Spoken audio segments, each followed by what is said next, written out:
Hello. Okay, so there's hot dog. Here's me. If you're in 7th period, you're not seeing me because I'm in a meeting. Thank you for being wonderful. If you're in 4th period, look around. I'm weirdly watching you, watching a video of me. It's gonna be great. So in front of you, you have a copy of the first few episodes, 2.5 episodes of the Odyssey by Homer. What we're going to do is do like a shared reading. So shared reading means we share it. Like I'm gonna read, you're gonna read. It's gonna be great. Because I'm a control freak, we are approaching it this way. If you hate it, I'm super open to your feedback, but you know I only miss class when I have to. 7th period, 4th period, we're just trying something new. So anyway, open to your feedback. Here's what we're gonna do. On your copy of the Odyssey, yours is not spiral bound like mine, but on your copy, you've got just the text here. And what we're gonna do is do some shared reading. I'm gonna start reading, then I'm gonna stop and ask you to do some things, give you some instructions to follow, and then you are going to follow those instructions. So if I say, pause the video and blah, blah, blah, then you would pause the video and do that thing. And then you're gonna come back to me once you've done that thing. And then I'm gonna give you either the next instruction or I'm gonna read the next part to you. You get how this goes. So without further ado, let's get into it. I am going to start by reading the first couple of paragraphs to you, and then we're gonna do a task. So let's get after it. Shared reading means I'm gonna read aloud, and I expect that instead of just watching me read, which is weird, you're probably looking at hot dog instead of me, but instead of doing that, your eyes should be on the paper reading. So we're gonna start here. We're in book 9, lines 152 to 192. How exciting. Odysseus tells his tale, the Cyclops' cave. So let's start with paragraph 1. Looking across to the land of the neighboring Cyclops, we could see smoke and hear their voices, and the sound of their sheep and goats. Sun set and darkness fell, and we settled to our rest on the shore. As soon as rosy-fingered dawn appeared, I gathered my men together, saying, "The rest of you loyal friends stay here, while I and my crew take ship and try to find out who these men are, whether they are cruel, savage, and lawless, or good to strangers, and in their hearts fear the gods." So here's what I need you to do. Right now, go ahead and draw a line across the page under that second paragraph. So do that now. And then I'm gonna ask you to answer a question. So just like normal, we're just doing a little different. So the question I want you to answer is, what have you observed? Yeah, that's the way I want to say it. What have you observed so far about Odysseus, and what can you infer about his experience? So what have you observed or noticed about Odysseus, and what can you infer about the amount of experience he might have? So pause the video, write a thoughtful answer, and when you're done with that, come back to me. Pause it for real. Hello, welcome back. I should be holding my microphone. What a missed opportunity. So psyched you're here. So hopefully you wrote something really thoughtful, and you figured out by now that when I have you stop and write questions or answer a question or whatever, it's to get your brain going. So we know the Odyssey is a really super, super, super old text, and that it's going to take our whole focus and real attention to understand what we're reading and why it matters. We know we're looking for certain elements of the hero's journey, and this one is going to be the departure. So we're going to pick up with paragraph 3.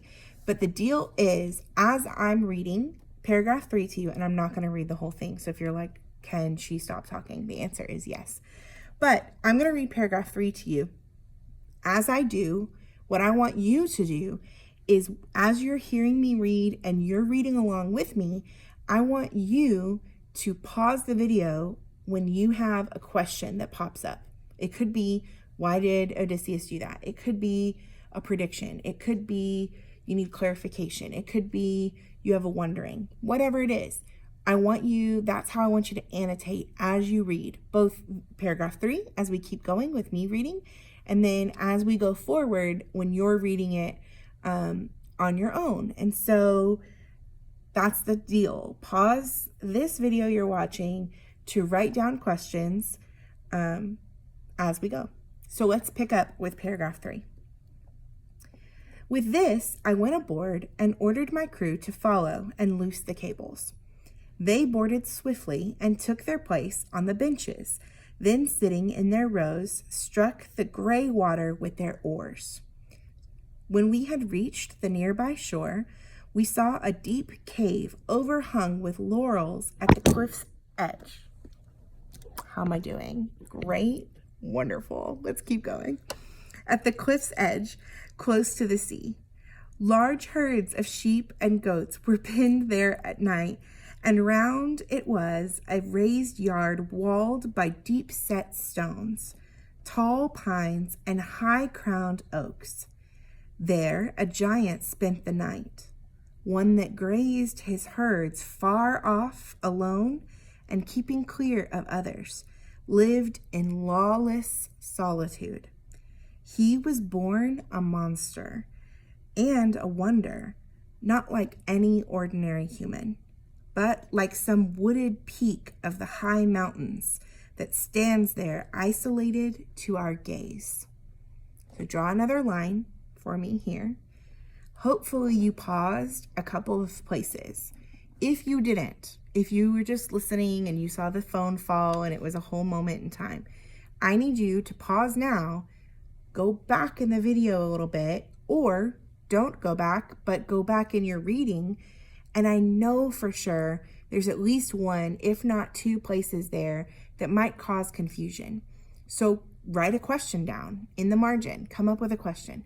The second thing you can do is circle words or phrases you don't know and figure out, problem solve. How do I figure that out? Well, you're watching this on a Chromebook, so there are resources available to you for you to find out what things mean.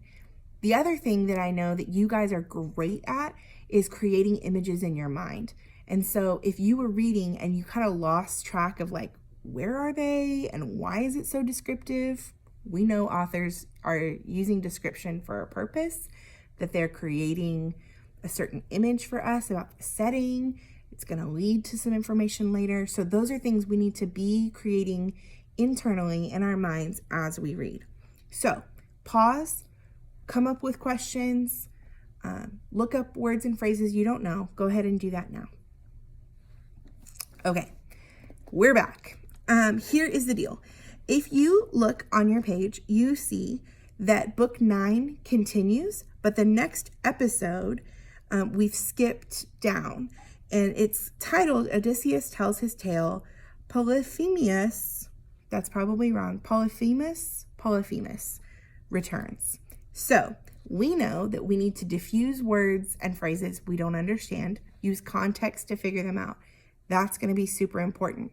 Our other purpose for reading is to look specifically for the parts of the hero's journey and how they build, because we need to recognize them in things that we read and we need to replicate them in our writing. So your task from here on out is to read the remainder of this episode, and you are going to continue that. I think it goes on to the next page. And what I expect to see is an annotated version of the story. That means that I see words that are circled, words and or phrases. I see where you've looked up what they mean or you use context to diffuse them. I see you noticing trends, that you're making notes about the hero's journey that you see. And I need to see where you are creating questions, writing questions on the side of the page. The one other thing that I had you look up is, I want to find it here, an epithet. So one example is the rosy-fingered.